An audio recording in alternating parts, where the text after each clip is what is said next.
என் அன்பு குழந்தையே, உன் மனம் முழுவதும் நிறைந்துள்ள வலிகளை நான் அறிவேன் கண்மணி.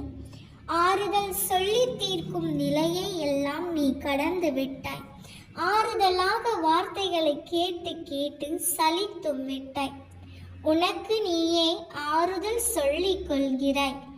இப்பொழுது நீ பிரச்சனைகள், சிக்கல்கள், தடைகள் என்று கழுத்து வரை இருக்கும் துன்பத்தில் மூழ்கி கொண்டு இருக்கிறாய்.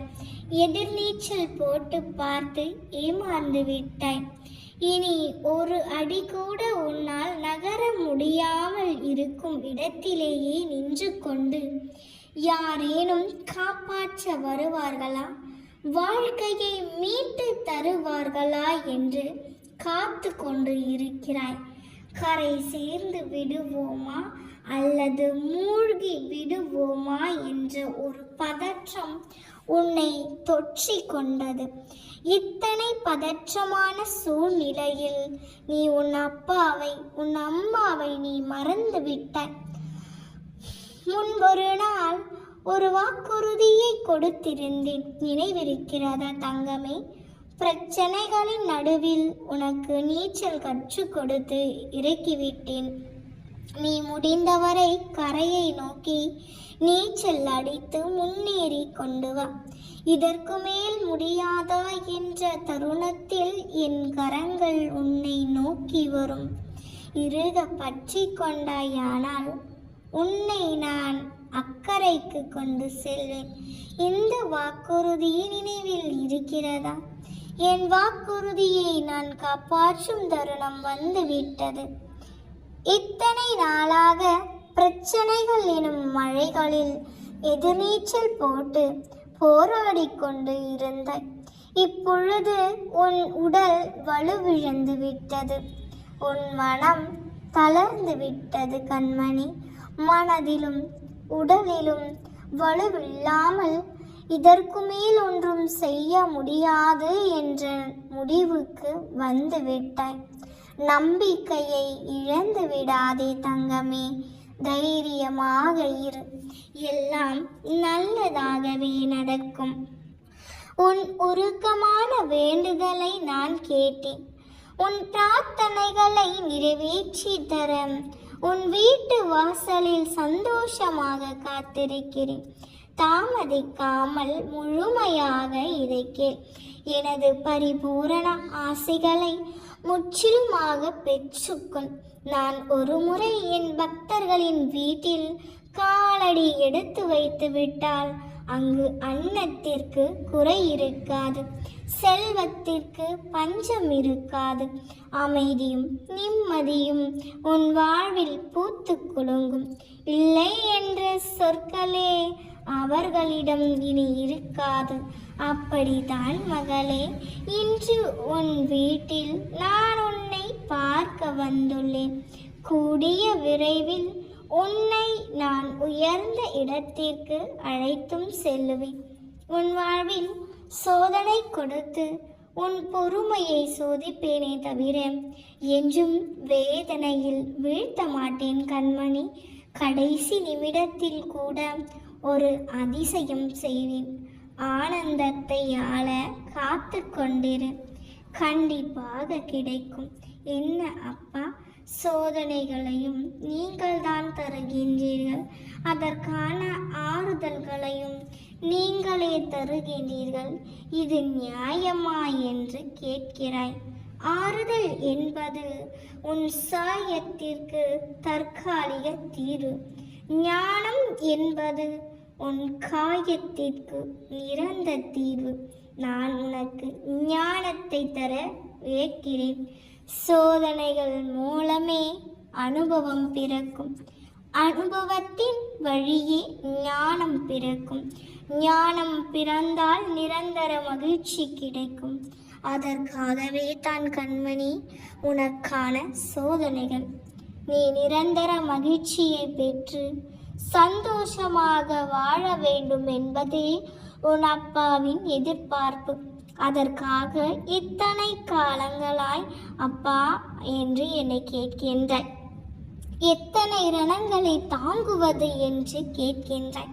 என் செல்லமே, காலத்திற்கு பேசும் சக்தி கிடையாது. ஆனால் காலம் அனைத்திற்கும் பதில் சொல்லும். உனக்கு ஏற்பட்ட இந்த காயங்களுக்கும், உனக்கு ஏற்பட்ட பல குழப்பங்களுக்கும், பல இழப்புகளுக்கும் இந்த காலம் நிச்சயமாக பதில் சொல்லும். அப்போது நீ செய்ய வேண்டியதெல்லாம் கடந்து போனதையே நினைத்து உன் நிகழ்காலத்தை கெடுத்து கொள்ளாமல் நிகழ்காலம் சிறப்பாக அமைவதற்கான எண்ணங்களை செயல்படுத்து. எண்ணம் உறுதியாக இருந்தால் எண்ணியபடி உயரலாம். எண்ணம்தான் நம் எதிர்காலத்தை உருவாக்குகிறது. உன் எண்ணத்தை உயர்ந்த எண்ணங்களாக மாற்றிக்கொள். எல்லாம் நிச்சயம் நல்லதாகவே நடக்கும்.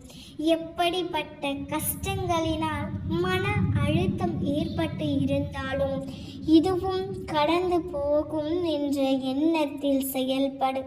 கவலைகள் ஒருபோதும் வெற்றியை தருவதில்லை. முயற்சிகள் மட்டுமே வெற்றியை தருகின்றது. கோபமோ துக்கமோ என்ன சூழ்நிலையில் நீ இருந்தாலும் பேசும்போது தவறான வார்த்தைகளில் பேசாதே. ஏனெனில் சூழ்நிலைகள் எப்போது வேண்டுமானாலும் மாறலாம். ஆனால் பேசிய வார்த்தைகள் ஒருபோதும் மாறாது கண்மணி. உனக்கான மதிப்பை நீ அதிகரிக்கும் போது உன்னை பற்றிய உன்னுடைய சுய மதிப்பும் அதிகரிக்கும். உன் மீது நீ கொண்டுள்ள மதிப்புதான் சுய மதிப்பு பிள்ளையே. வாழ்க்கையில் சில முக்கியமான முடிவுகளை எடுக்கும்போது உன்னுடைய உள்ளுணர்வு சொல்வதை கவனி. தைரியமே உன் மன அழுத்தத்தில் இருந்து விடுபட வைக்கும் ஊக்க மருந்து. நம் ஒவ்வொரு உடலில் ஏற்படும் காயங்களை தானாகவே குணப்படுத்தும் சக்தி இருப்பது போல உன் மன காயங்களை ஆற வைக்கும் சக்தி உனக்குள் உண்டு. பிரச்சனைக்கு 2 காரணம்தான். ஒன்று யோசிக்காமல் செயல்படுவது, மற்றொன்று செயல்படாமல் யோசித்து கொண்டே இருப்பது. குழந்தையே, எந்த தனித்தன்மையான வாழ்க்கை பாதையில் உனக்கான ஒவ்வொரு நொடியும் சந்தோஷம் உள்ளதோ அதுவே உனக்கு சிறந்த வாழ்க்கையாக இருக்க முடியும். வாழ்க்கையில் உள்ள சிக்கல்களை தீர்க்க எந்த விதத்தில் சிக்கல்கள் உருவாக்கப்பட்டது என யோசித்து அந்த சிக்கல்களை உருவாக்கிய காரணிகளை நீ தீர்க்கும் போது சிக்கல்களும் தீர்க்கப்படும். நிம்மதி வேண்டும் என்று நினைக்கின்றோமோ தவிர ஆசைகளை கைவிட யாரும் நினைப்பதில்லை. ஆசைகளை துறந்து பாருங்கள். வாழ்க்கை உங்கள் வசப்படும்.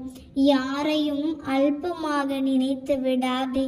சிறிய தீக்குச்சியின் வலிமைதான் பெரும் இருட்டையே கிழித்தெறிகிறது. தேவையற்ற விஷயங்களில் ஆற்றல்களை செயல்விடுவதில் தவிர்த்துவிடும். அவசிய தேவைகளுக்காக ஆற்றலை சேமித்து வைப்பது மிக முக்கியம். வாழ்வின் இருள் பகுதியை மனம் நினைத்து கொண்டு இருந்தால் மனம் கஷ்டமாக இருக்கும். வாழ்வின் இருள் பகுதியை தொடர்ந்து கிடைத்த நன்மைகளை நீ நினைத்து மகிழ்ச்சிக்குள். வாழ்க்கை சொர்க்கமாவதும் நரகமாவதும் தன் எண்ணத்தை பொறுத்தே அமையும். இல்லாததை நினைத்து ஏங்காமல் இருப்பதை வைத்து வாழ கற்றுக்கொள் தங்கமே. நிச்சயம் எல்லாம் நல்லதாகவே நடக்கும். நாம் இருக்க பயமேன்.